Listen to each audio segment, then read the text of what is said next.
करेगामा परे माजा खानेवाल थाना सदर की एक और नई कहानी हम लेकर आपके सामने हाजिर हुए हैं जी। एफआईआर नंबर है 85/24 बाजुरम 365 बी। इसकी मुद्दईया है आबदा नसीम और उसने अपनी इस एफआईआर के अंदर जो कहानी बयान की है उसमें बताया कि इसकी एक कम सन बच्ची जिसका नाम जैनब बताया है, उसको मोहम्मद इसहाक जो है मोटरसाइकिल के ऊपर वरगला कर लेकर जो है वो गया है। और ये मुद्दईया साहिबा जो है आबदा नसीम, ये खुद सौदा सलफ लेने के लिए घर से बाहर गई हुई थी और पीछे से उसको अगवा करके ले गया। इसके बाद जो है मैंने पता जोई की, लेकिन मेरी बच्ची जो है वो नहीं मिली। लेकिन इस कहानी के अंदर सूरत हाल इस तरह से थी कि जैनब बीबी जो है इसकी उम्र बताई जा रही है कि जी 18-19 साल की है और इसने ये खुद अपने घर से गई है और उसके बाद जो है इसने पसंद की शादी इसहाक के साथ की है।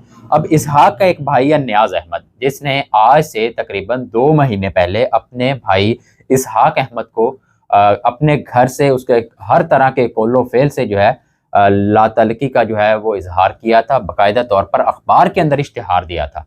अब ये मुकदमा दर्ज होता है जी तकरीबन गालबन कोई 16 या 17 जनवरी को, आज से तकरीबन कोई 12-13 दिन पहले ये मुकदमा दर्ज करती है थाना सदर की पुलिस। और इसहाक ने चूंकि पसंद की शादी की है जैनब बीबी के साथ, निकाहनामा जो है तफ्तीशी अफसर के पास आ चुका है। इसके बाद पुलिस ने जो है इसके भाई के घर पर रेड किया है, नियाज अहमद के घर पर। अब इसहाक तो वहां पर मिला ही नहीं, अब वो लड़की जो थी वो भी नहीं मिली। अब मुकदमा जो दर्ज है वो सिर्फ और सिर्फ इसहाक अहमद के ऊपर है। अब नियाज का कहीं पर भी जो है वो जिक्र नहीं है।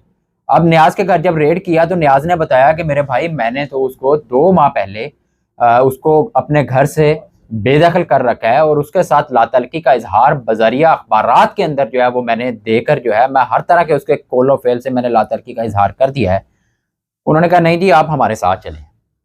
उसको पकड़ा, ला के थाना सदर खानेवाल की लाकअप के अंदर बंद कर दिया और 5 दिन से बेगुनाह शख्स जिसकी कोई बंदी नहीं पुलिस ने डाली, उसको किसी अदालत के अंदर पेश नहीं किया गया, किसी मुद्दईया ने उसको एफआईआर के अंदर नामजद नहीं किया, क्योंकि एफआईआर जो दर्ज हुई थी वो एफआईआर नंबर है 85/24। इसमें सिर्फ एक ही मुल्ज़म है जिसका नाम उन्होंने दिया है, वो उसका नाम है इसहाक अहमद। उसका कहीं पर भी जिक्र नहीं है, ना पुलिस ने उसको गिरफ्तार करने के लिए ट्राई की, ना ही इस आबदा नसीम की बच्ची को तलाश करने के लिए ट्राई की। लेकिन नियाज अहमद के घर पर रेड किया, नियाज अहमद को साथ लाके लाकअप के अंदर बंद कर दिया और 5 दिनों तक उसको हफ्से बेजा में थाना सदर खानेवाल की पुलिस ने रखा।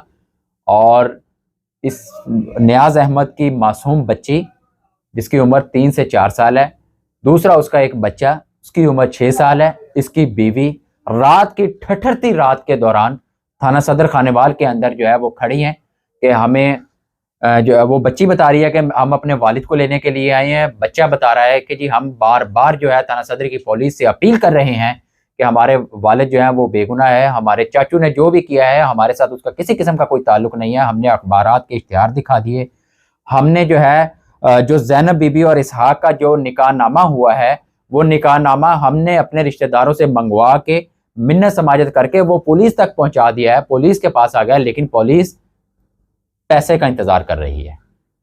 अब 5 दिनों तक अब एक बेगुनाह शख्स को हवालात के अंदर रखा हुआ है। कल की वीडियो के अंदर भी हमने बताया था कि एक झूठा मुकदमा दर्ज करके 3 दिन से एक बेगुनाह मजलूम शख्स आसिफ मसीह को जो है हवालात के अंदर नाजायज इन्होंने बंद करके रखा हुआ है और सिर्फ पुलिस पैसे का इंतजार कर रही है।